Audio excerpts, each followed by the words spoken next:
So thank you so much, Professor Peter Stock, that you are welcome to join us tonight. And today is the webinar series on macroeconomic development and inclusive growth in East and Southeast Asia. Last session, we talked about post-Keynesian perspective on macroeconomic strategy in economic development, but today we will talk about aggregate demand policy in developing country with Professor Peter. Before we start the session, I like to introduce you about the professor. So Professor Peter, he is a professor of economy at Auburn University Business School and professor of economy at Massachusetts Amherst. Before moving to the United States in 2003, he has position at Copenhagen University and Aarhus University, and he's still teaching occasionally at University of Amherst and the New School for Social Research. His research primarily focused on macroeconomy with the contribution to a wide range of research topics related to economic growth, development, business cycle, inflation, and income distribution. His research approach mostly focused on post-Keynesian economy, neo-Marx and institution tradition, and as well as behavioral macroeconomy. He just published a new book that very interesting that about structuralist and behavioral macroeconomics, published last year in Cambridge University Press. This book is very interesting for macroeconomics and young scholar. And you can find his research paper and publication in his website that I will pass in the chat. And for today's talk, he will focus on three things. One is about structural transformations problem, and second, he will discuss about labor market and inflation. And the last one, he will talk the implication of sustainable development. So, Professor, the floor is yours, and thank you so much for your joining us today. And you will have about 40 minutes to talk, and then we will come up to Q&A session. Thank you. Okay, thanks, Kozo.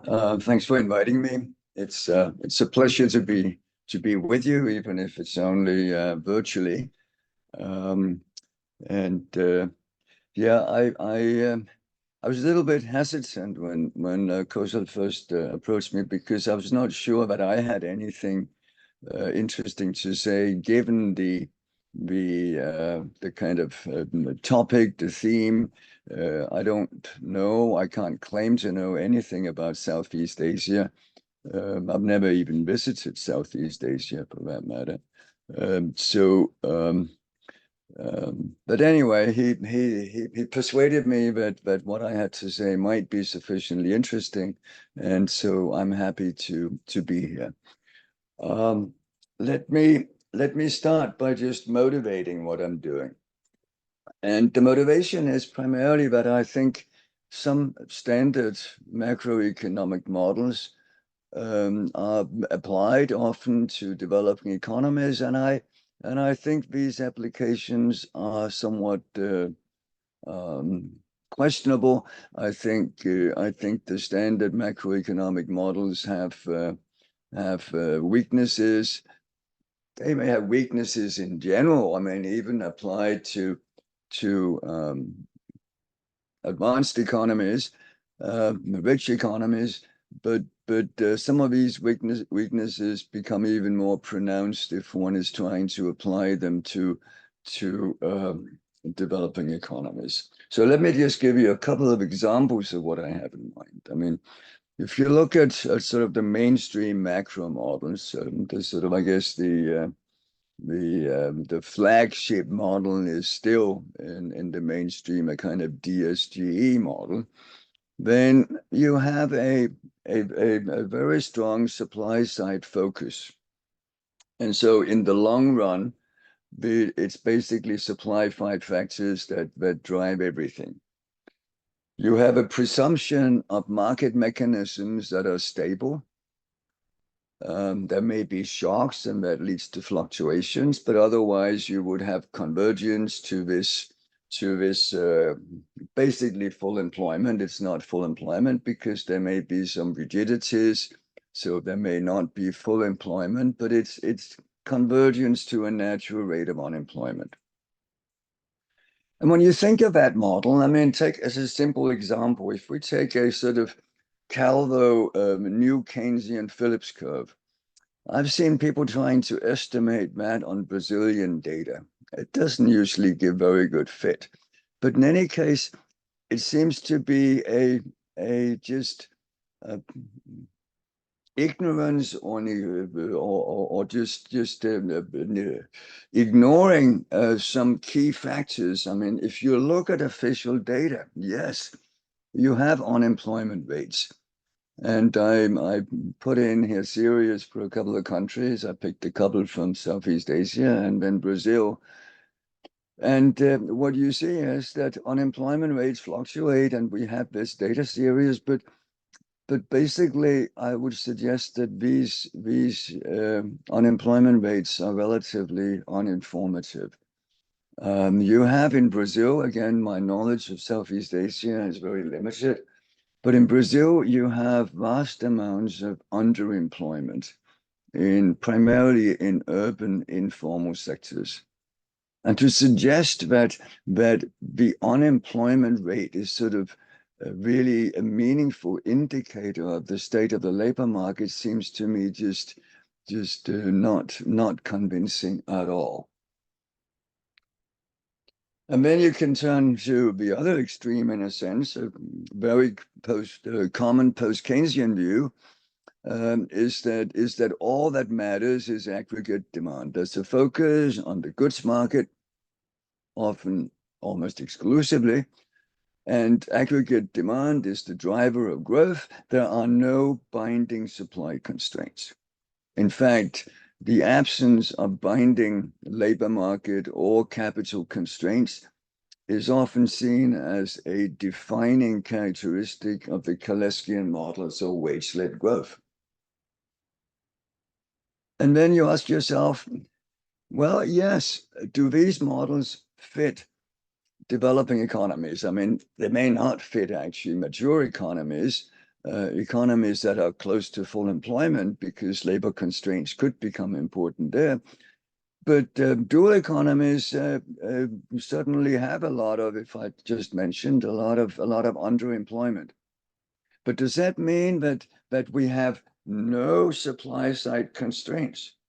Again, I would suggest no, that's not the case. The binding constraint might be capital in a wide sense, but it's there. It's not just demand driven. And then in brackets, that's not really our topic today, but I think to focus on wage-led growth seems to me almost irrelevant, because if all that matters is aggregate demand, then we should try to adjust income distribution the way that we would like to see it, no matter what effects it has.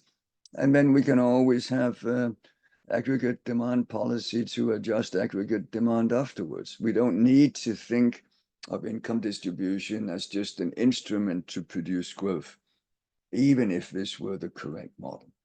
But I think again here, by focusing only on the demand side, it ignores supply side constraints that would be present also in a developing economy. So let me try to outline the punchlines before we get started, and there are sort of three of them. The first is this general point that both supply and demand sides are important, and that, it seems to me, should not be controversial. I don't really understand how, for instance, people who call themselves Keynesian can ignore the supply side. Keynes certainly didn't. Then I would argue that if you have a mature economy, and I'll define this term, people use it in many different meanings, But a mature economy, those economies may well face what you could call structural aggregate demand problems. And if you don't address these problems through policy, you will have secular stagnation. And when you have dual economies, they have no structural aggregate demand problems. The type of problems they face are structural transformation problems. And that may call for a different type of policy. In fact, expansionary demand policy may carry dangers of premature maturity, of kind of halting the development process when you shouldn't do it. How do I define these? A mature economy is one that has its long run growth rate being potentially at least constrained by labor supplies. And you can ask a simple example. It doesn't mean you're always at full employment, but ask yourself what would happen in Germany or the US or Japan if you were to expand aggregate demand at 10% a year. Try to get Chinese style growth rates, right? And within a very short period, I think these economies would run into serious labor market constraints. You could argue that they could just open up for immigration, but there are political reasons why that doesn't happen. So there are labor market constraints, and those are what make it meaningful to talk about the unemployment rate and to talk about full employment as the target for aggregate demand policy. Now, in a dual economy, you have a highly elastic supply of labor to the modern, the formal, or the capitalist sector. Where do they come from? These workers, well, they come from hidden unemployment, underemployment, and traditionally that was in agriculture primarily. And I think these days, again, I don't know much about Southeast Asia, but in Latin America, the underemployment is primarily in urban service sectors. But you have a lot of unemployed workers who would love to work in the formal sector, where they would get higher incomes, better working conditions, and they earn in the informal sector very little. There's a big gap in income. And it's not as if they are, all of them, just not as qualified. There are many informal sector workers who are just as qualified as workers who are in the formal sector. In this context, the official unemployment rates are uninformative, or largely uninformative. I shouldn't say completely uninformative. They may say something, but at least I find it very hard to interpret them, and I don't think they're good measures of the tightness of the labor market, as it were. And it also means that in a dual economy, aggregate demand policy should not have as its aim full employment. You're not gonna solve the underemployment by just expanding demand because you have capital constraints. So let's look at how policy would look in these economies. And in mature economies, if we're talking aggregate demand policy, and that's my topic, I'm not going to talk about anything other than aggregate demand policy, really. In the good market, in the mature economy, in order to highlight the potential presence of these aggregate demand problems, we can start out with a very simple, just closed economy equilibrium condition for the goods market. Right. I'll ignore foreign trade because that complicates matters. And if you're doing macro in some sense, macro is the system as a whole, and a small open economy really in some sense is partial. And you can, if you don't say anything about the rest of the world and how net exports evolve, then it's not macro. It's not a system as a whole. So Here we have the standard equilibrium condition. I've divided through by the capital stock, because if we're looking at long run and growth, then we want to scale it because everything is going to be increasing over time. Now, if you want to look at a long run problem and you want to therefore look at a steady growth path, then I will assume that that government consumption as a share of the economy is set by some political process. We've decided, and we may have very different views, it's very contentious. We may have decided how many police officers, prisons, teachers, schools, roads we want, and that's it.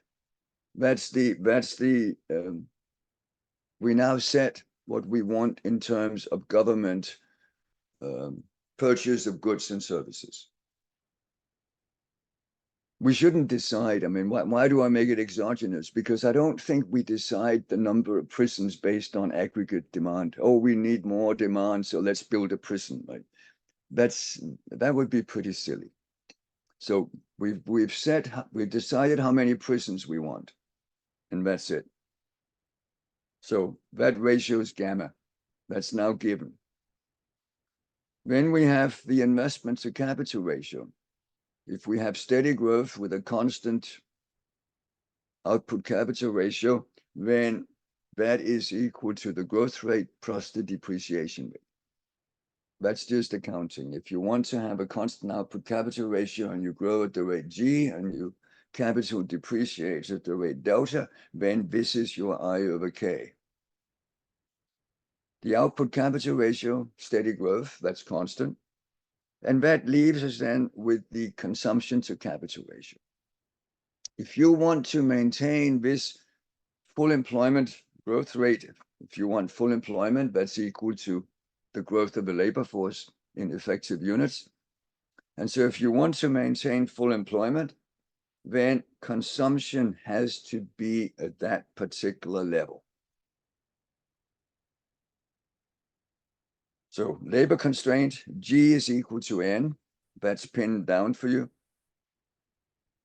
If you have a low natural growth rate, then that means your investment share is going to be low. And that means you may need to boost aggregate demand if you have a private saving rate that's too high.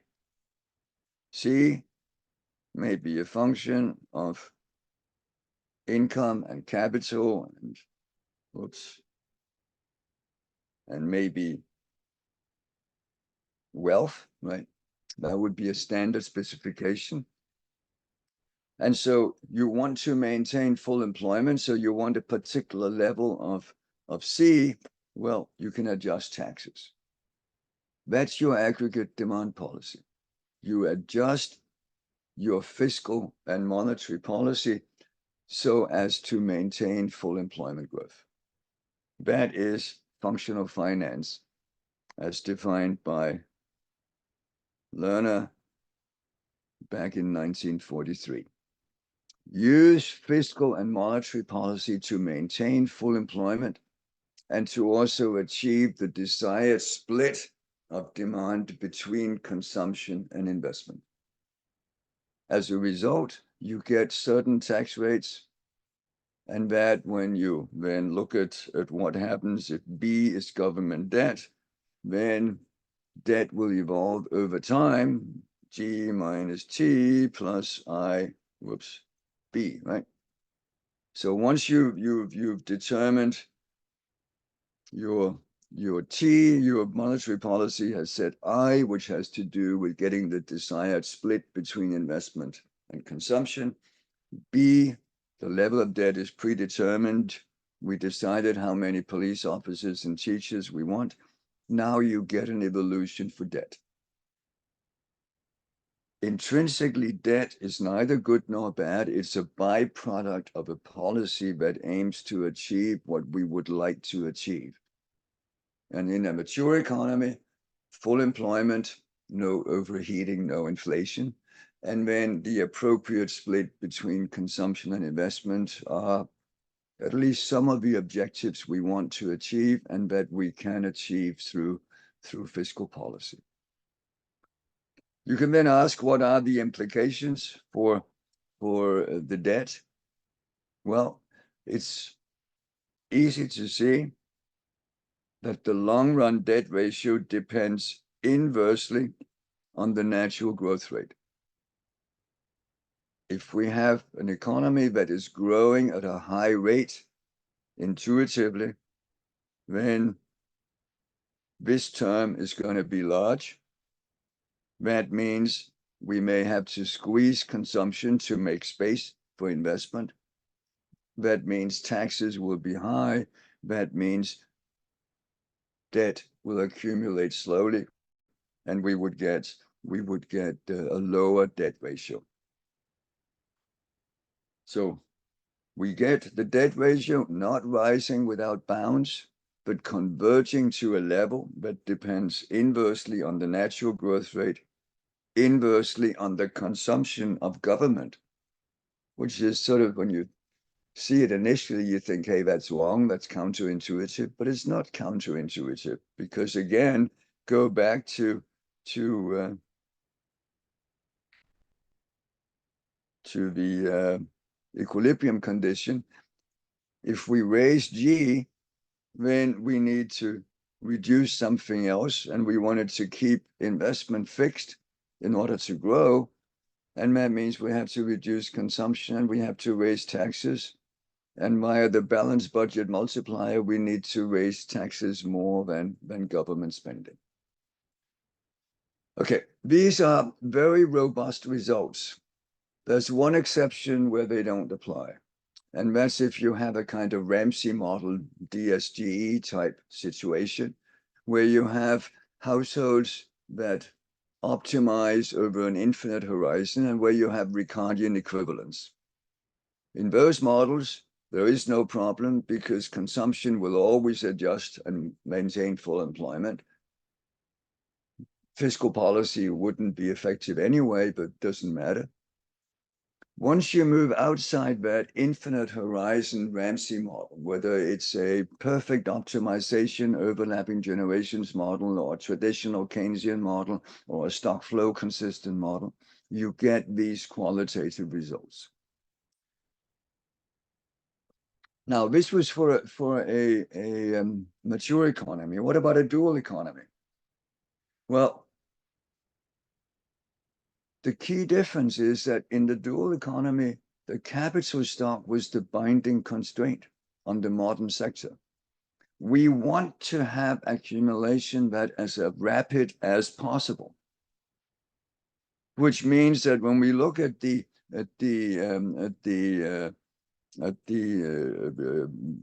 supply condition, the binding constraint, if M is the modern sector output, and that has to be equal to modern sector consumption plus investment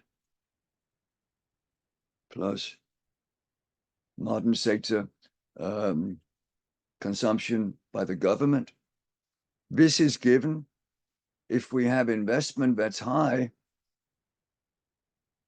and that's typically modern goods that go into investment, then we need to squeeze current consumption, and that would tend to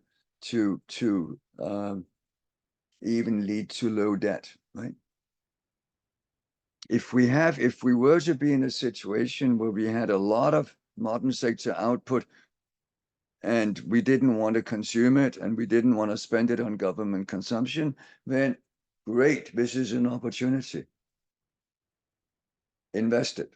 We need to make sure that it will be invested, but having the extra resources is wonderful. Very unlike a mature economy. You want to expand the modern sector, you want to mobilize the underemployed resources workers in the informal sector. So you have, in fact, a kind of growth consumption trade-off. If you insist on having a lot of current consumption of modern sector goods, then you would have to squeeze something else. And one thing you might squeeze would be the investment.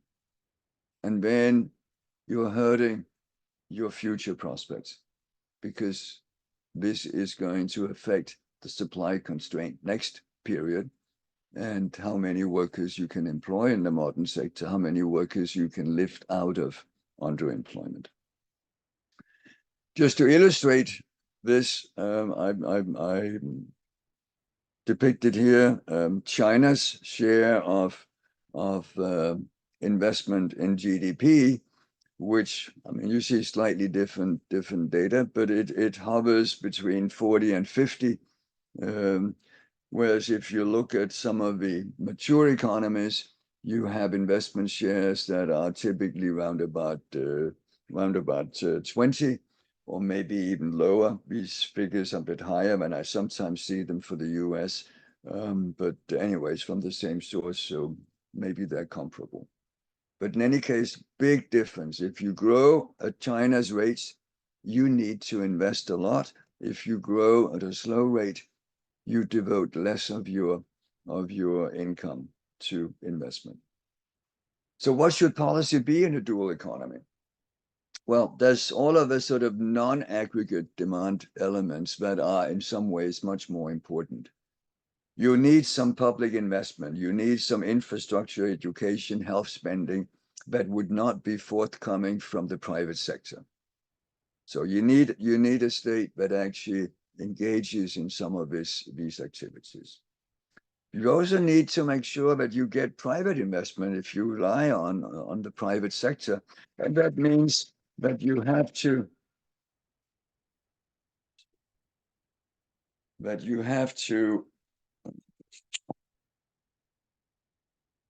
sorry, my phone rang. I don't know if you heard it, but that means you have to ensure the profitability of the modern sector, because if it's not profitable to invest, then that's not going to happen.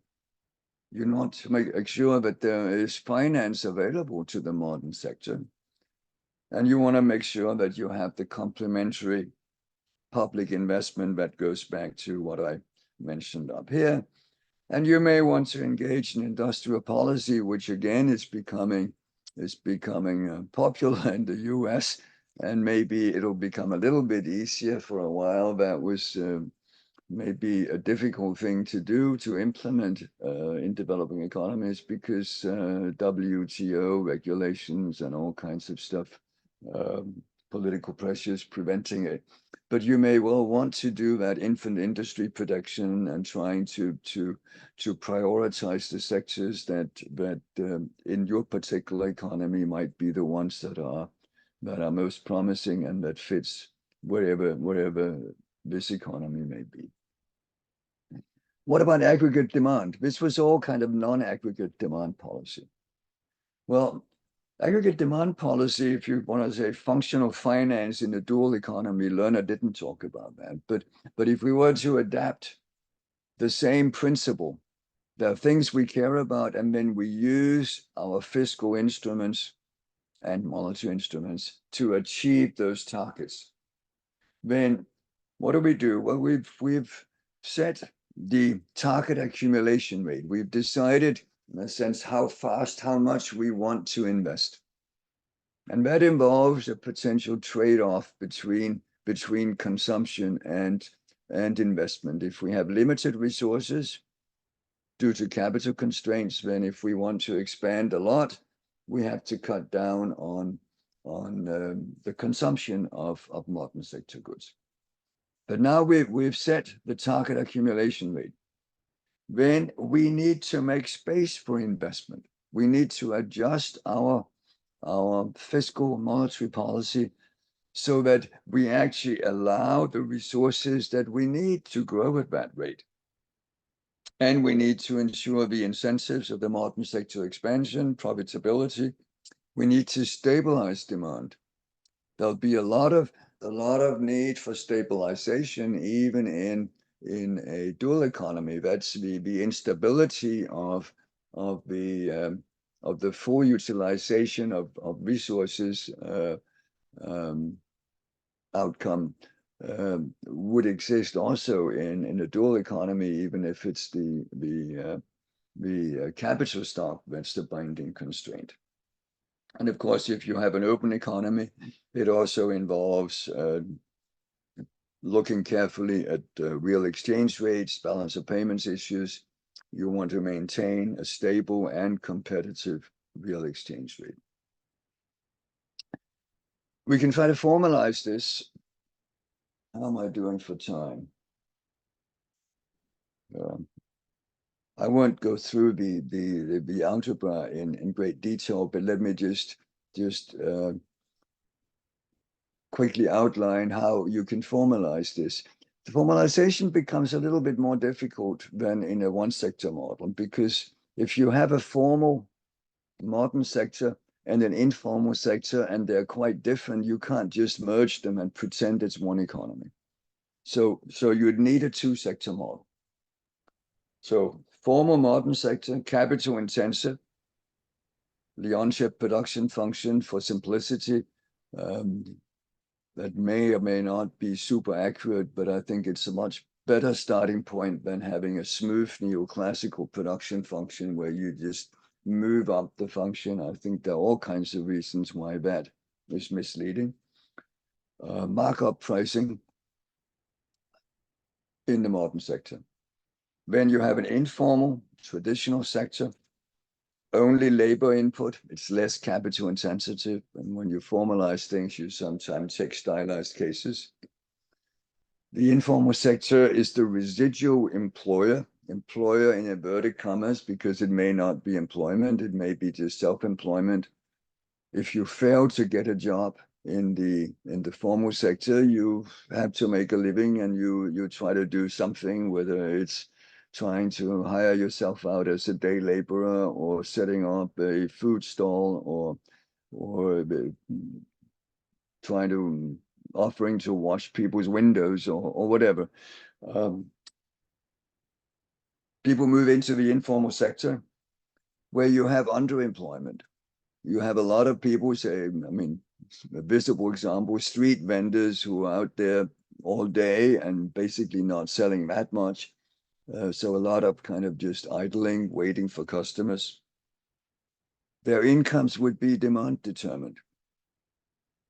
They're willing to sell, they're willing to work, they're willing to do things, and whether they find work, whether the day laborer gets hired on the day or not, how often that happens that you get hired, depends on the demand.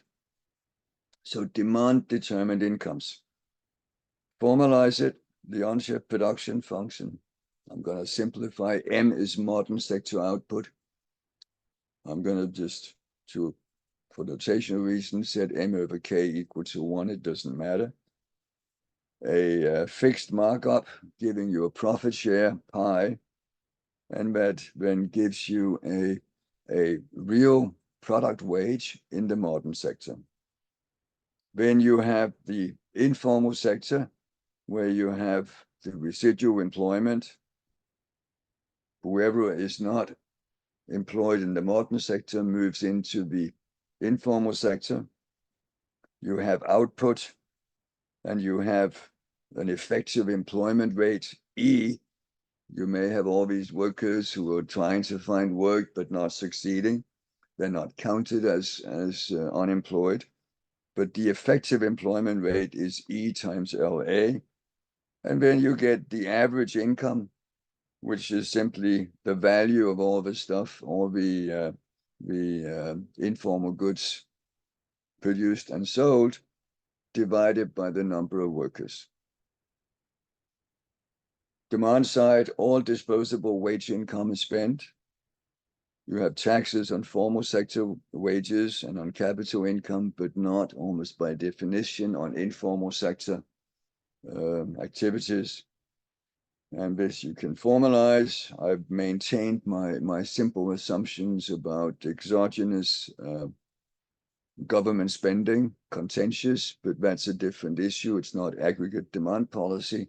And then we have the target growth rate of the modern sector, and that determines the investment. Composition of demand. In this version, I've used different specifications in different papers, and it doesn't really matter. It's not super sensitive. Here I assumed that all of these three components are split in the same proportions between informal sector and formal sector. It may be more reasonable to assume that most investment is directed towards the formal sector goods. It doesn't change the qualitative outcomes. And yeah, in this specification, I went with just an even split.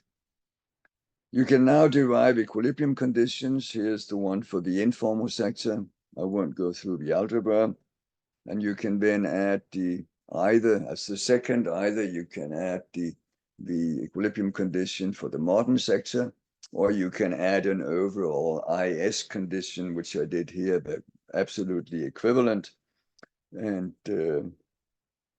so the demand for total output, M plus PAA. PA, remember, was the relative price of informal sector goods.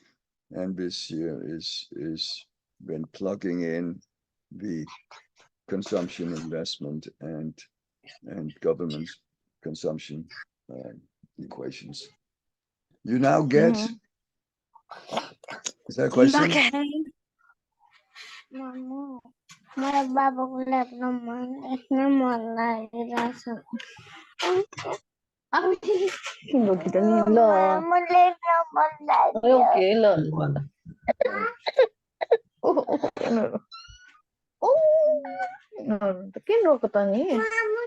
I don't think that's a question.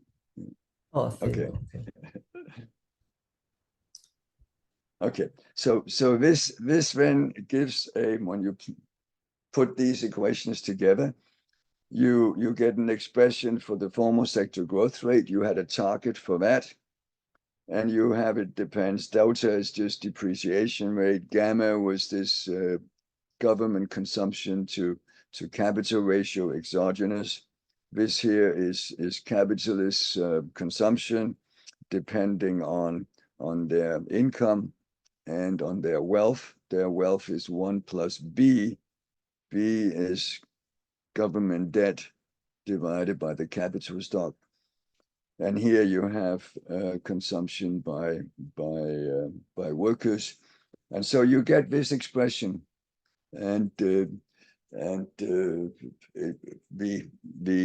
informal sector has kind of dropped out of this because of the model, the way the model is set up. It does that basically becomes something that's just determined by a multiplier relationship with these elements being the autonomous forces. You then get the debt dynamics, and in order to satisfy, remember, if G was our target, we then have to adjust either the tax on workers or on capitalists in order to maintain the equilibrium conditions, right? Just like in the mature economy, we need to have consumption at a particular level to be able to grow at the target rate that we've set ourselves. So I'll assume that we use the taxes on property income. You could use taxes on wage income. You could use a combination of both to illustrate the outcome. I'll use adjustments in taxes on the capital income. We now get similar results to before, or analogous results. Successful development requires rapid expansion. That means we would have high accumulation rates. And just as in the mature economy, high accumulation rates would be associated with low debt. But there's a difference. In the mature economy, the growth rate was kind of exogenous. It was the growth of the labor force plus technical change, the labor force in effective units, which I took for simplicity to be completely exogenous. You can make it a bit endogenous without affecting the outcome. It's not perfectly flexible. That's all that matters. So it was given in the mature economy. Here, it's kind of a choice variable, right? You need to decide how much are you going to squeeze consumption in order to grow the economy so that you improve conditions in the future, so you actually get the transformation to a mature economy. The converse of that is that if you have persistent fiscal expansion, then you would have to have low sustainable growth.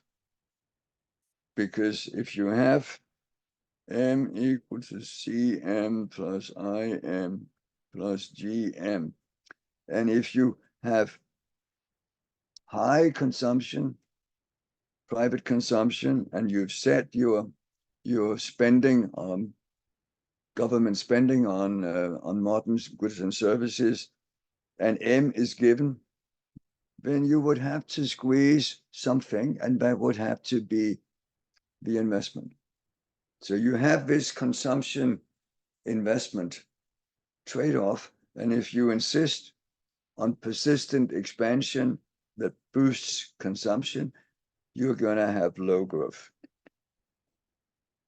The difference is, or the extra twist is, that now we get endogenous changes in wages, because informal wages in terms of modern sector goods are demand determined. And again, plugging equations into each other, we can solve for it. And let me just give you the reduced form here for the relative wage. Relative wage is a bit of misnomer because it's not a wage as such in the informal sector if people are self-employed, right? But it's average incomes in the informal sector relative to after-tax real wages in the modern sector. And with these particular specifications I've used here, this becomes the expression. What is this term here? That is the share of employment in the modern sector. As we pull workers into the modern sector, there are fewer workers left in the informal sector, and also incomes in the formal sector are higher, and a proportion of those incomes will go towards informal sector goods. So for both reasons, you tend to see an increase in the relative incomes of the informal sector. So that's what you see from the equation. It's increasing in K being this indicator of the share of workers who are in the modern sector. It's also increasing in tau. Tau was the tax rate on modern sector workers. So if you increase the tax rate on modern sector workers, it would tend to increase the relative income of informal sector workers who are not being taxed. But the first conclusion here is development process, an increase in the employment share of the modern sector in K will gradually raise the relative wage. So the wage premium will gradually get smaller. You could have additional egalitarian interventions. You could subsidize, you could give cash incomes to informal sector workers, or in other ways try to benefit the informal sector workers. You can tax formal sector workers. But the question is that wise?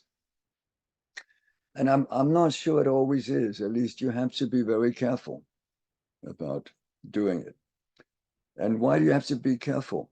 You have to be careful because of inflationary problems that could arise. I don't know.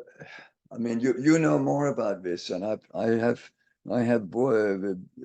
outlined some of these theories in various contexts, and people usually politely say that it's interesting, but they don't seem to say yes, it does seem to fit, or say, no, it doesn't fit. But I was always puzzled. I'm still a bit puzzled by the fact that you have sometimes, and again, in particular, maybe in Latin American countries, you've seen it, but I think also in Southeast Asia, you have inflationary pressures that occur.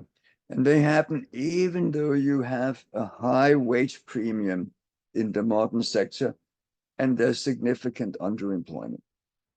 And that's sort of puzzling. That goes back to my initial question about applying Phillips curves, standard Phillips curves, one sector Phillips curves, where you try to explain inflation based on the unemployment rate. They don't make a lot of sense to me in a developing country context. So the question is, why then do you get inflation?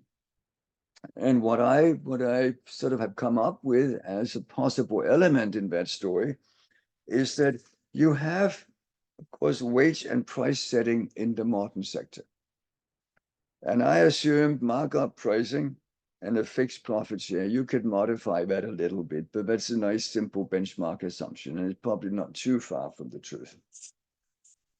But when you have path-dependent relative wage norms, and they influence the wage setting,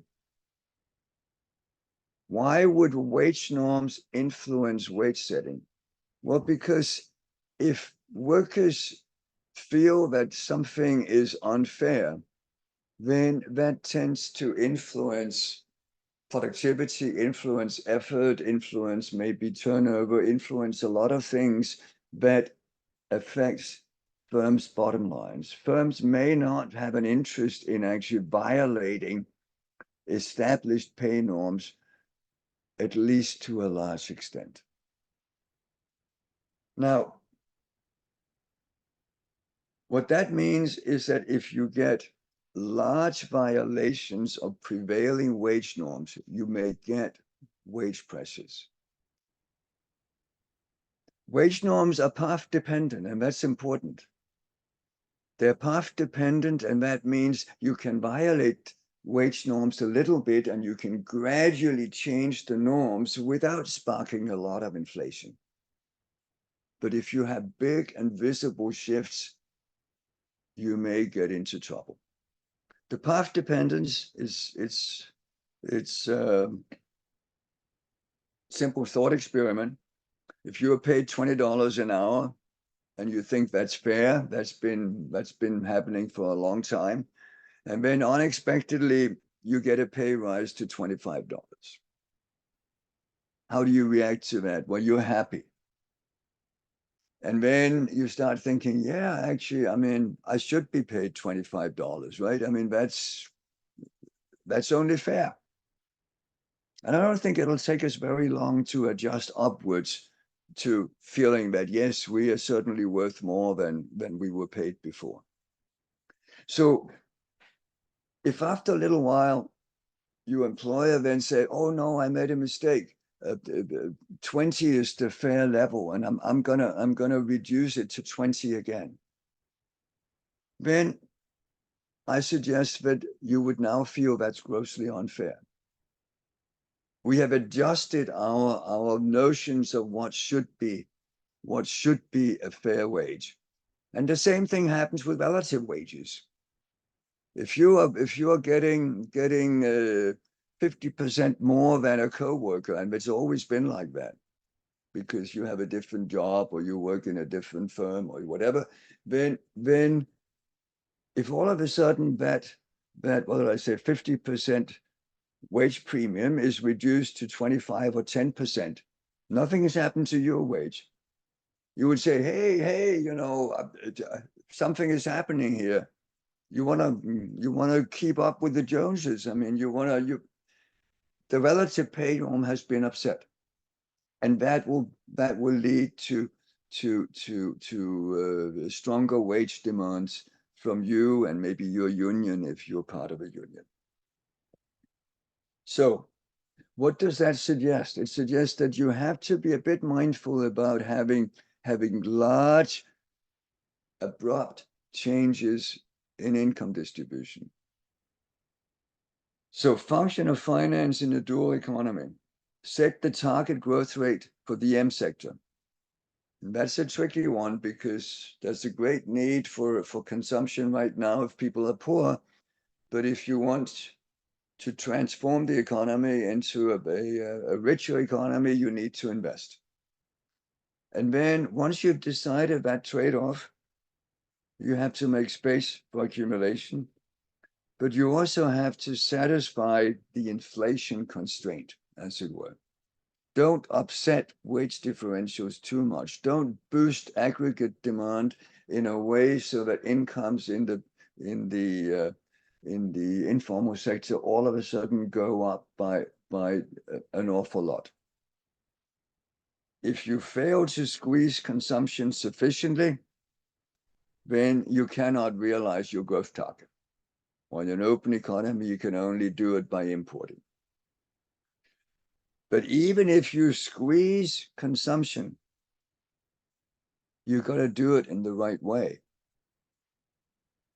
If you violate wage norms, then you get potentially explosive inflation, and the tax structure influences the inflation constraint, right? What matters if it's relative wages that are important, then taxes on workers are going to have an effect on that relativity. And if you start taxing formal sector workers more highly, then they're going to feel squeezed and you may get wage demands.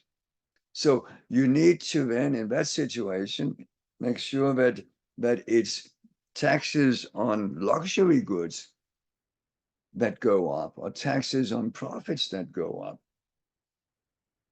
so that the squeeze doesn't fall on modern sector workers. Yeah. If you tax modern sector workers' wage, then you, in a sense, you tighten the inflation constraint. Let me make a couple of quick applications. Or do I have to stop? Have I been speaking too long, Kosa? I think you can talk most 5 minutes and then we go to Q&A session. Did you say I can talk a little bit longer? Yes, 5 minutes most, okay. Okay. Yeah. I think Japan first illustrates the sort of both the dual economy and the mature economy. Japan was a dual economy from 1945 to 1970, grew at very high rates. Then starting in the early 70s, the first signs of sort of labor tightness appear. At that point, growth would have to come down because now you have binding constraints from or gradually increasing constraints from the labor market. And then from 1990, you've had the low growth and persistent aggregate demand problems.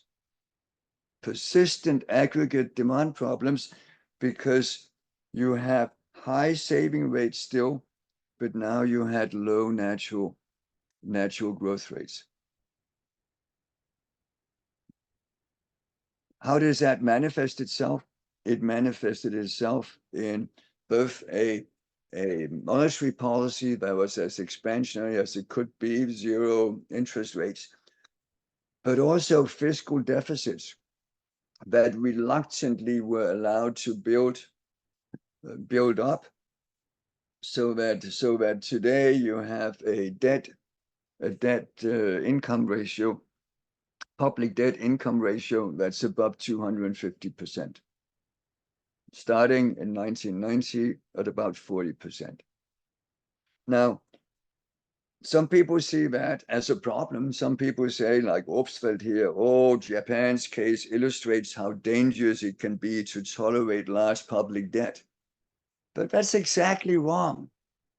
You got the large public debt because you had a labor supply constrained growth rate and a high saving rate And if you had not allowed fiscal policy to be expansionary and the debt to grow, you would have had severe unemployment problems. So debt, just increasing the debt ratio automatically reduces the saving rate of the rich, because wealth is an influence on consumption. But of course, in Japan, other things also played a role. Like you had the aging population, so you had now people moving into the age where they were drawing down their savings. So there were other factors behind it. But to make sense of Japan having high growth with low deficits, low debt, and then gradually moving into having high deficits, high debt, illustrates precisely this phenomenon, the structural aggregate demand problems that appeared in particular from the 90s. During the 80s, it was masked by the financial bubble, the real estate bubble that kept aggregate demand going despite the dwindling investment opportunities. Another example, Brazil and the commodities boom. Commodities boom from about 2003 relaxed the balance of payments constraints. Increasing tax revenues allowed large social programs, transfers. You had relatively high growth and an impressive decline in the Gini coefficient, though some Brazilians say that it may be exaggerated what you see in the figures. And inflation targeting kept inflation largely within the target range.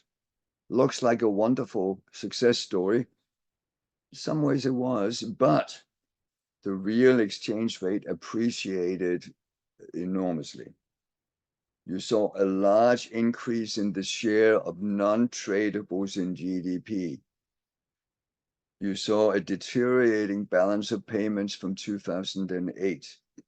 And from 2014, you had a deep recession starting, and it actually started before the collapse of commodity prices. So questions, obvious questions.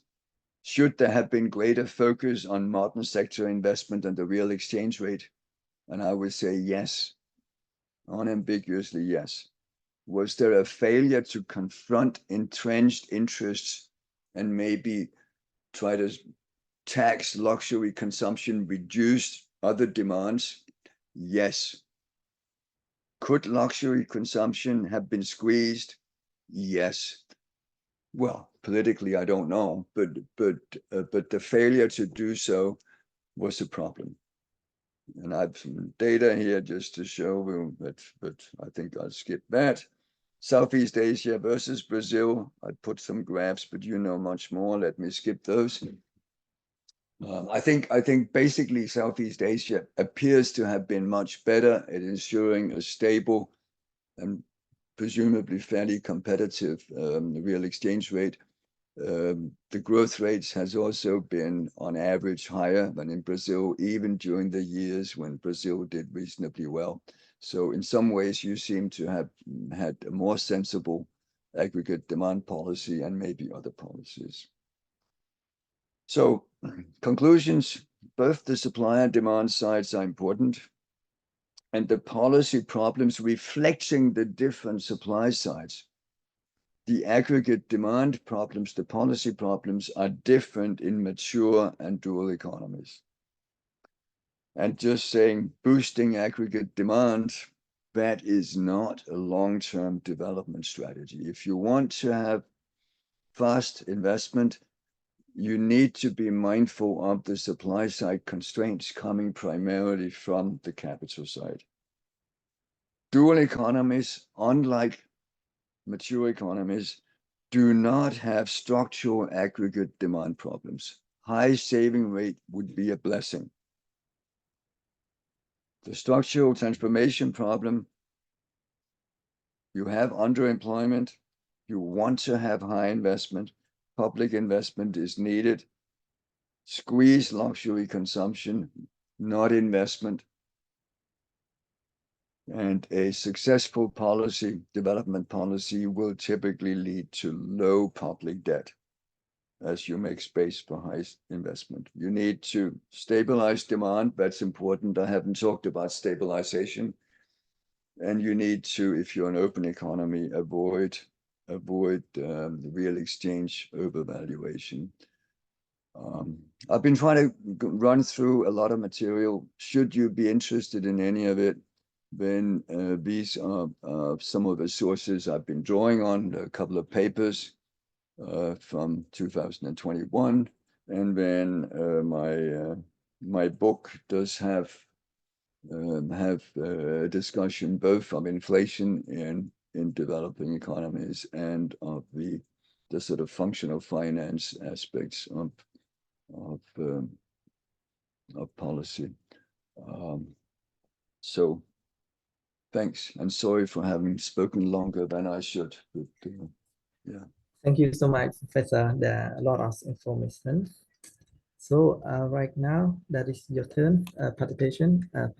You can ask the question. You can turn your mic. Yeah. Let me see. I mean, my hearing is not great, so if I fail to understand you, please don't be shy about repeating or telling me that I didn't get it. So. Yes. So Manuel, you can start first. Thank you very much. Thank you to the first South East Asia group for organizing this amazing event. And thank you, Professor Skott, for also very enlightening conversation. I have two questions. I really like the model of that you presented on growth. I understood that there's like a force that if you increase taxes, you will likely increase also informality as such, the aggregate labor in informal situation. Or you're going to reduce the premium of the informal labor to the formal labor. However, do you also consider, for instance, that more aggregate demand can also increase formal labor in the model, like that it can also attract formal labor in the sense that more activity can actually motivate firms to enter to the legal framework? That's my first question. And my second question is, I don't know if you consider also the fact that also relative bargaining power of formal labor is much more different by the characteristics than the informal labor, because I think I'm from Mexico. I think on Mexico and informal labor is, a lot of them are self-employed, so they don't have communication each other, no? So kind of their income depends on the price system more than in a wage. Or if they are informal as well and they're working for a firm, they don't have like the right to unionize or so on, no? So I don't know if it also you take into account that in the model. And my third and last question, more like a provocation perhaps, is that if at the end, all of the crises the constraints to structural transformation in developing economies would not reduce to a financial constraint, in the sense that all of them will face reducing investment, but this reduction of investment can only be, can only be explained if you cannot purchase more investment goods because you have a balance of payments constraint. So I don't know if wouldn't all these constraint will reduce to a financial type constraint. And thank you very much again. Do you want me to take more questions before I respond, Kosal, or? I think you can respond directly, and then we can move to the next question. We move to the next. Okay, I'll try to keep track. Yeah. Okay. Please think by. Thank you, Professor. That's a great presentation. I want to ask a question regarding the how the model handle. I would say, actually, maybe let me explain, because I mostly work in Wall Street, and I went to China, did go to China, work there for a few years. In 2021, I presented one idea regarding Chinese growth model and why that growth model was so successful in the past. However, in 2021, that's a turning point. The whole development model would collapse. The foundation I relied on was essentially Kleski-Levy profit equation. So from the equation, of course, everybody study economics here. So essentially, it is profit is equal to investment minus household saving plus budget deficit plus essentially export, right? So let's just try to simplify, plus dividends, right? What is unique about Chinese model? Which, of course, I would relate that to a question in this conversation. What's unique about Chinese model? China is a public ownership, essentially call it public ownership, authoritarian capitalism. So what happened is because China owns the land, so by selling the land, which essentially look at that where the land is in that equation, right? It's external, you can call that exogenous to that equation. By selling essentially what is part of the equity and turn that into proceed, and through the government control, make investment. And then that investment become part of the GDP, which is part of flow concept. So that idea fundamentally depend on this, essentially the initial ownership of the land, right? Of course, it depends on this process, which between banks, developers, household, and also government control to eventually inflate that whole thing. But fundamentally, it's a process turned what was part of the stock, which is land, into an asset and sell it through government controlled investment. So what is important in this equation, of course, is that process for that thing to grow essentially exponentially, continuously. That process, in my view, stopped in 2021. That's why the model collapsed. In my view, that's what I projected at that time. In fact, it happened. But the important thing academically is in that equation that you talk about, how do you treat essentially a variable, which is essentially in this way is external or exogenous to Kleski-Levy equation. That variable's existence is fundamentally what I believe is why over many, many years, the low returning, so essentially that yield on the investment is super low. In fact, many of them are non-functional, but yet it can be sustained because of that variable was taking on a greater and greater proportion percentage-wise in Chinese GDP. So as soon as that variable collapsed, then the whole thing collapsed. So that's why I'm trying to say there is an academic question is how that relate to your equation. How that really, because in my view, China is totally different from all other known countries in the world. And how do you reach certain conclusion regarding Japan, Southeast Asia, and from that point of view? Thank you. Thank you. So I think you can answer, and then we will move to the next round for questions. Okay. Let me start with Manuel Valencia's points. The degree of informality, if as long as you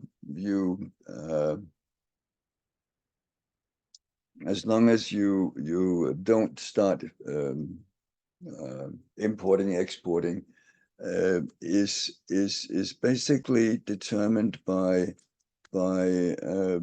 the size of the capital stock in the modern sector, right? I was assuming, and that's an assumption that underneath it has a lot of stabilization policy. It's not always satisfied, but I assumed that we managed to stabilize demand in such a way that we had the capital stock utilized to the normal degree, right? It's not full utilization. And we have the capital stock predetermined, and that means the number of workers who move into the formal sector is predetermined. And then those who don't move into that are in the informal sector. So you can overcome, violate that relation in terms of informal sector incomes if you for instance boost demand and suck in imports, and you then boost incomes in the informal sector because of higher demand. But the split of the labor force is really, in my simple setting, just about what is the current stock of capital relative to the available population. And yes, you are obviously right about an aggregate demand influencing the formal sector output now, formal sector investment. Yeah, that you're right. That goes to stabilizing and making sure that the capital stock is fully utilized, which doesn't happen automatically, and you may have to boost demand at some points, and you may have to squeeze it at other points to eliminate instabilities. But so you're right. But I don't subscribe to a kind of Kaleskian view where you have an awful lot of excess capacity and basically capital is not a binding constraint.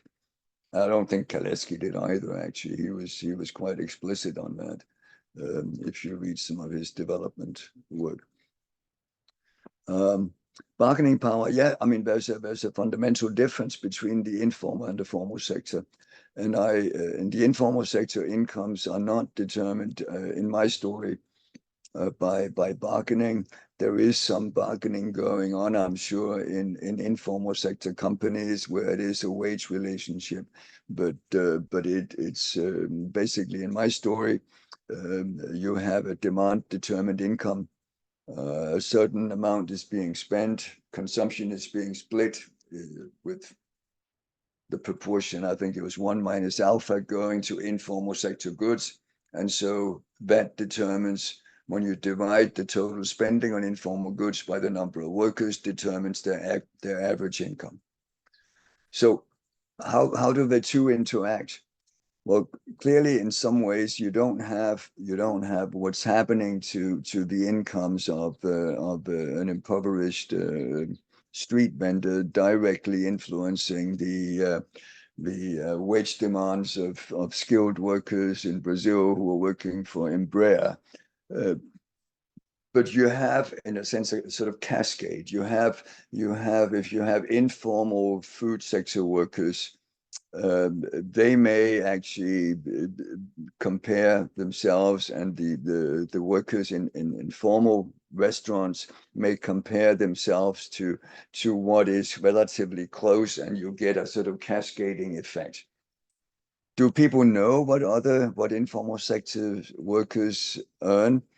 Well, I mean, not well, and that's one reason you have wiggle room. You can violate those established norms to some extent, but I think, I mean, there is information from family and friends and neighbors, and just going to the local bar maybe, and you see what people are ordering, and you say, hey, how come you can order whatever this when you are when you're just doing the informal sector work. So I think there is information. It's limited, but the process of bargaining is primarily about wage setting in the formal sector. In my model, there's no wage setting explicitly in the informal sector. It's stylized, but yeah, as a first approximation, I don't know, but it's completely misleading. I mean, you're right, obviously, that the balance of payments constraint is extremely important in most developing economies, and so to that extent, one can say that if we didn't have that, then you could do a lot of stuff that you can do, but you can't do. But to say that's the only constraint, that I think is probably too strong.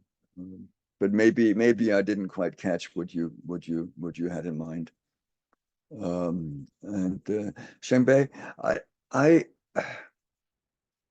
I'm not sure I fully understood your story about China. Let me say, but I mean, you talk about a collapse right now, and I must say, I mean, you see the press here in the U.S. They often talk about how poorly China is doing. It's kind of like I don't know. There's an attempt at whatever happens, you have to find the bad side, and you have to show that it's in crisis, or you have to show that they're evil. Um, but when you look at the growth rates, what they've achieved the last couple of years, right now is running at 6% plus, I think.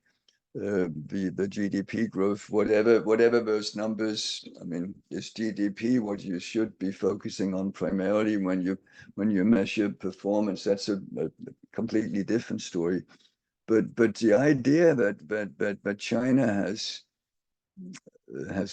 collapsed, I'm not sure. I see that in the data. I'm sure you know much more than I do.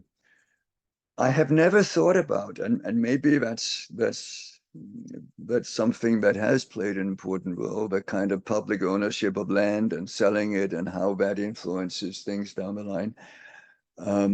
So that's something that you may be right about. I have not thought of it. What I have thought of in relation to China is looking at Japan, where you had the gradual kind of emergence of maturity starting from the 70s onwards, and how that marked the transition to maturity, and then the structural aggregate demand problems. And just looking at a few overall figures, I guess my reading is that China is still a fair distance from reaching maturity. So I don't think that they're quite there. But then with the aging population and demographic changes, maybe some of the data are misleading. But at least one difference seems to be that Japan had per capita incomes that were comparable to the US. One can debate how much lower they were, but if you go back in the late 1980s, I mean, it was comparable, and productivity levels in many industries were just as high or even higher. China's catching up in some industries, but overall productivity and income still seem to be significantly lower, and I would have thought there would be space for both continued technical change in many technical progress in many industries catching up, not in the frontier where they are at the top, and they exist. So yeah, if you have anything in writing on this, I would love to see it. And maybe I missed your point, but the land ownership and that I've never thought about. Oh yeah, I think what I would do is I will probably just send to you the some stuff I did write before, basically try to articulate that China's growth model is totally different from any known model in the world. So the best way to explain that is through Kleski-Levy profit equation, which essentially is a process of turning what is a stock, which is an asset, is essentially a stock, but it's a very hidden one. So using a very unique process to really change the growth rate of the country. That's why the investment growth can be sustained even if many investment are not yielding any positive result, which is a known problem for a very long time. I'm not the one who are perpetually bearish on China. In fact, I was bullish on China, except in 2021. From that point, I believe that unique model, which the Chinese model is dependent on that external variable to Kleski-Levy profit equation. For that variable, which is public land sales proceed, to expand in GDP percentage. That is why this whole system can be held together. And that model is not known because last time any country that I'm aware of that depend on public land is one, the US was doing the westward expansion into Indian territory, right? That's kind of that, right? No country had that. So, so that is such a unique process because it's external variable, which is not typically in the typical economic equation. That's why that thing, in my view, need to be explicitly modeled. A lot of consequence of that growth model is also which lead to very different result, very different it can lead to contradictory result from a typical model. That's why I'm trying to point out. But anyway, so we can I can send you things offline. Okay. Yeah, I'd be curious to see it and yeah. Thank you. Okay, thank you. So the next question, Chilemo. Yes, thank you. Thank you. Thank you to the organizers, Gosal. Thank you so much. And thank you, Professor Skott, for a very interesting presentation. My question is about what in the Latin American literature is called structural heterogeneity. So what do you think about this within differences? Let's say these structural differences within, let's say, the informal sector and also the differences within the modern sector. Are these differences very relevant? Because you also mentioned industrial policy. And I believe that, yes, it's true that the conversation on industrial policy is getting track, especially in the US and in these mature economies, and especially some articles published by the IMF. But one of the things these articles point out is that nowadays, this modern sector that is really able to bring growth to the economy is significantly labor saving. So the capacity of this modern sector that is able to export, the capacity to absorb employment is very limited. So if we face this kind of situation, then how can these developing countries can use these modern sectors, this new modern sector, to absorb informal labor? And that's why the discussion is going on what kind of policies are required to really absorb the employment that is predominantly in the informal sector. And that will be my question. But thank you so much again. Thank you. Another question, please.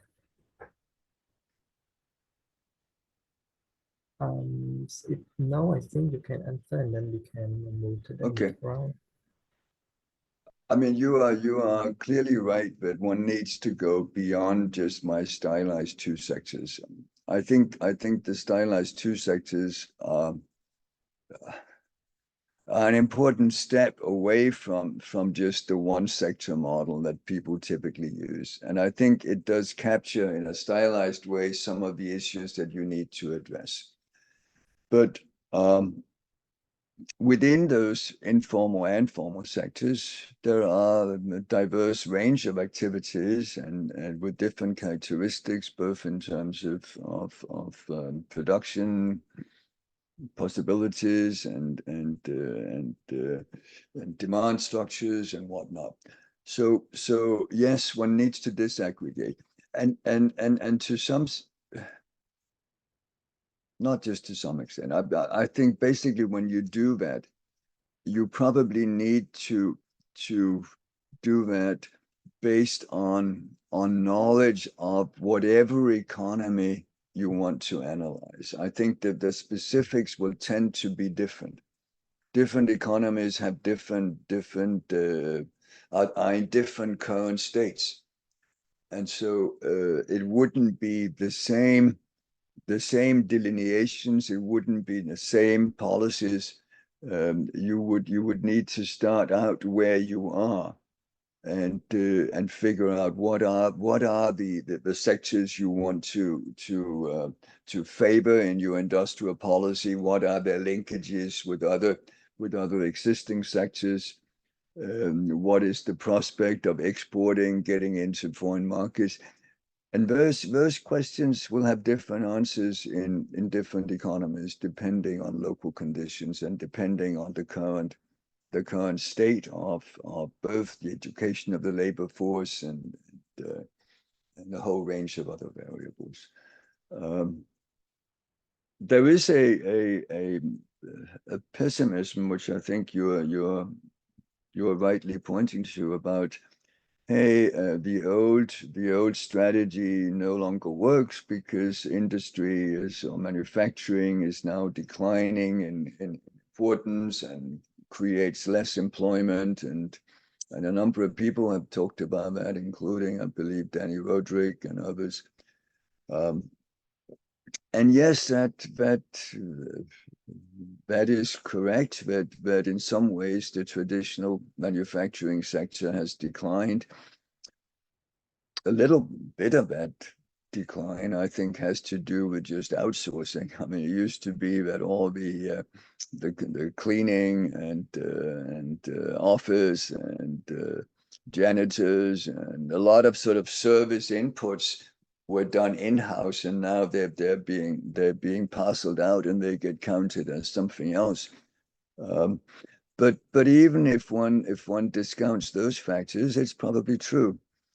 But formal sector does not necessarily mean only manufacturing, only the traditional sectors. You have formal service type sectors as well, whether it's airlines or shipping or finance, or there's a whole range of them.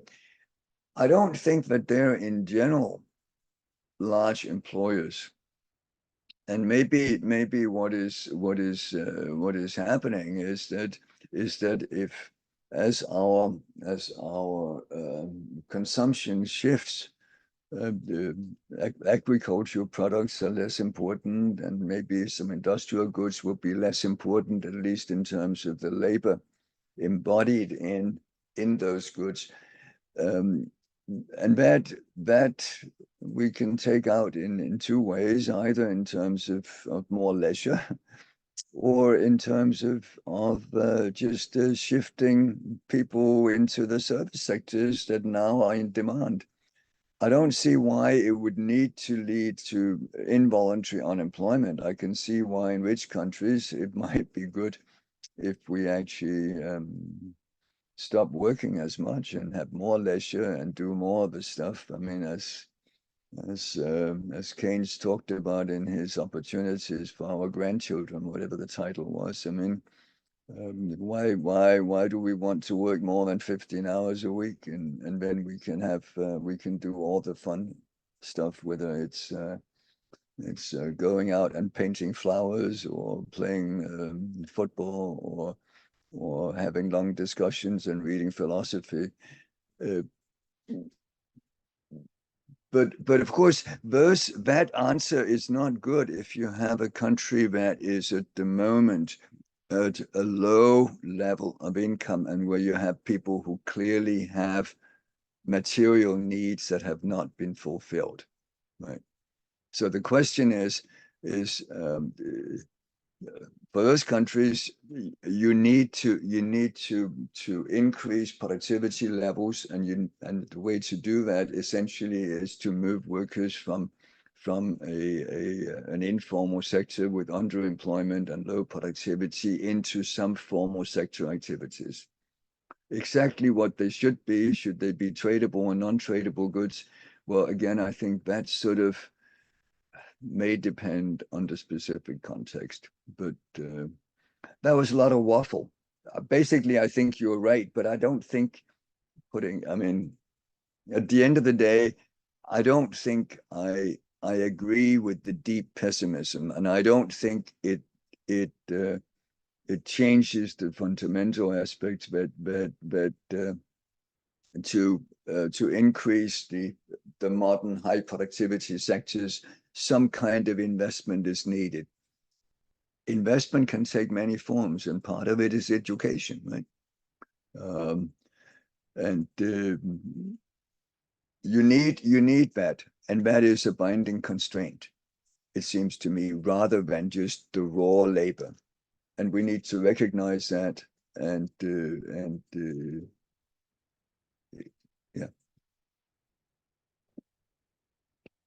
Yes, thank you. So we done out of the time, but if anyone has any question, you can ask just one or two questions, and then we close the session.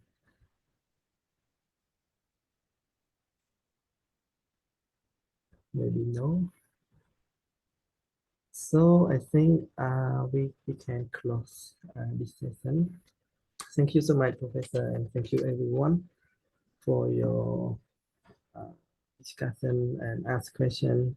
And that is a lot of things that we talked tonight. And thank you again, and hope to see you all next time. Thanks very much. Thanks for your questions. I enjoyed the discussion here. There were some good points. So thank you. Yeah, thank you. Goodbye, everyone. Yeah. Goodbye, Bye. Professor.